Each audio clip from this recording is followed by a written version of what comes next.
I'm Laura McNamara in Washington, D.C. on Capitol Hill at the ACE D.C. Fly-In and Government Affairs Summit. Joining me now is Harmon Wilts. Would you introduce yourself for us, please? Yeah, absolutely. Harmon Wilts. I'm on the American Coalition for Ethanol board, and I'm also on the board of Chippewa Valley Ethanol Plant and our family farms in the western part of Minnesota.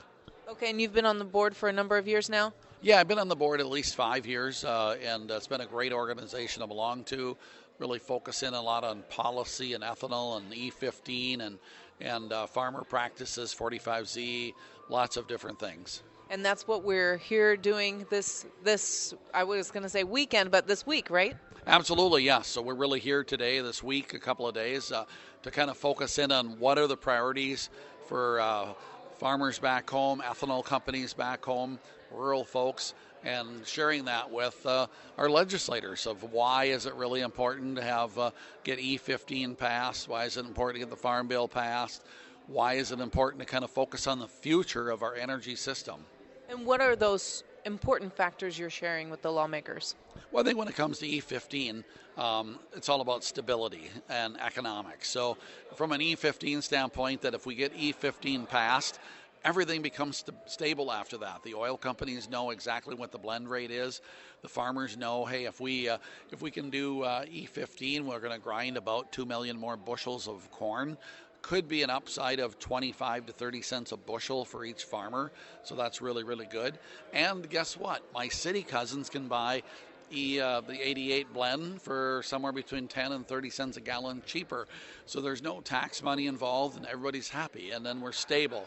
From there, then we can start to build to move to E30. We can move to maritime ethanol in the ships. We can move to things like jet fuel. So really this E15 really is a real important base to get done so we can do what I just talked about. Plus, if we do get E15 and it's year-round and it's stable, guess what?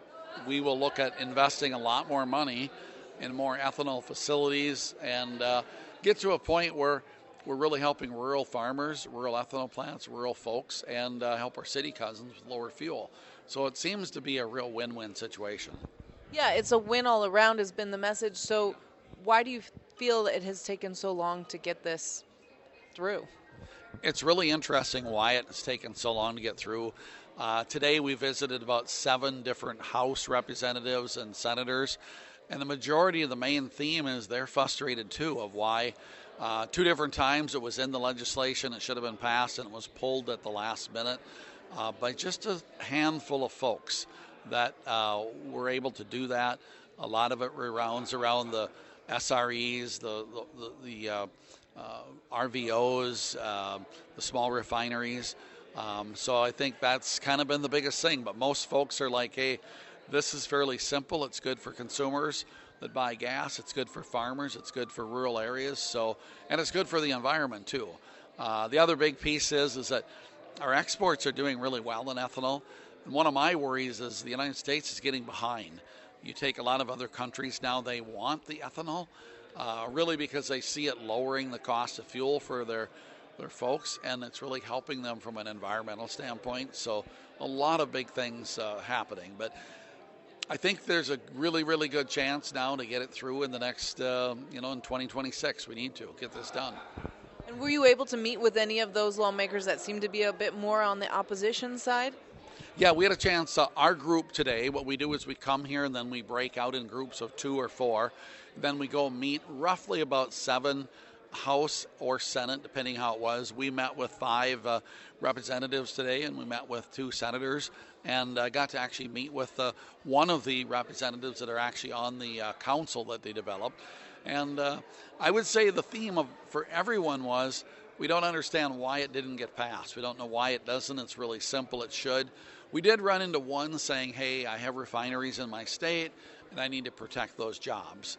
And the bottom line there is yeah, we know there's some give and take, but going from 10% to 15 is a very small amount of oil that won't go in. So I think there's some real opportunities, but we have to be here talking about this, reminding those legislators that really are fighting for this, that it's a real cause, it's needed in the country, and then letting, we had a couple today where they're like, hey, I know I'm for E15, but tell me why I should be. What does it really do? And these are folks that represent a very urban area. And so when we're done visiting, they feel like, hey, this is really good. It's good for the environment. It's good for their constituents to lower their price, and the farmers in their state get some additional money out of it. So it seems like a real win-win. Well, and I have a question. Is it really a scenario where bumping it up to E15 takes away from refineries? Isn't there an increase in demand in fuel in general? So is that really kind of a real scenario? Well, I think if you kind of look at the big picture, the big pie, there was a lot of legislation the last 4 years moving to electric vehicles. And so folks were gearing up for that, the automobile manufacturers, but kind of found that didn't work as well. There's some electric cars, but now the automobile manufacturers are kind of regrouping and really focused in on more liquid fuels. And so I think, and our driving is increasing more. We're using more. So there is real good demand. But I think the biggest demand for ethanol is really going to come from exports. It's going to come from things like maritime fuel, jet fuel, some of those kinds of things. Automobile fuel is probably going to stay a little more flat, but the growth is really going to be from maritime, jet fuel, and exports. Well, on that note, too, I would almost say it seems like a strategic tactic. If there's a push for electricity, which is kind of one, then a refinery including ethanol seems like a better solution than just going all electric. Yeah, I think you got a couple things. I look at it as you got a big pie, right? And all electric doesn't work, all oil doesn't work. So in that pie, we feel like the ethanol could produce at least 30% of the energy we need in the United States in exports. So that is a really big piece of that pie. So all of us are working together. There's plenty of room for all of us. We just have to get some legislation and make sure it's built and put in the right way. So, absolutely. And anything else you would like to share with us today?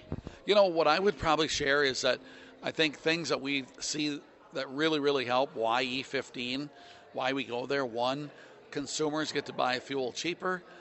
Our farm, we can get back to more of a profitable situation. None of us farmers want to have these ad hoc payments sent to us, because you can't send us enough to be profitable after, taking the market away and different things like that. So I think those are some really key things. Then the whole environmental piece too.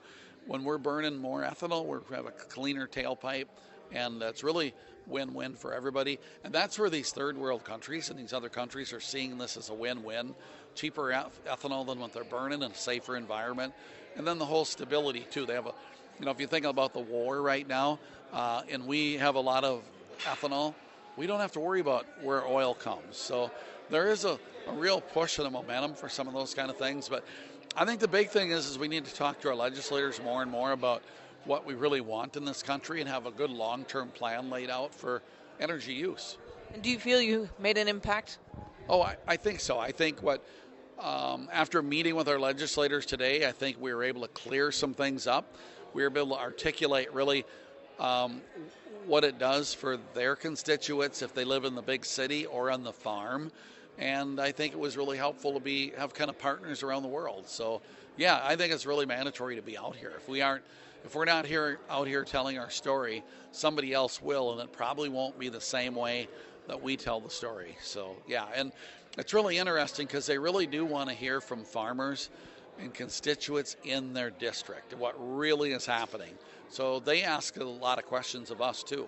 And so I'd say it really makes an impact, and that's why we take some time out of our farm and come out here to really promote these products. Great. Well, thank you so much for your time today.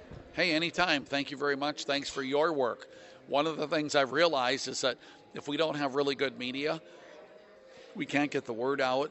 We don't learn as much. So it's really important to have good media to make sure we are getting the information out and learning. From my perspective, I listen to the ag radio at least twice a day, morning and afternoon, and it's really important. So thank you for your work.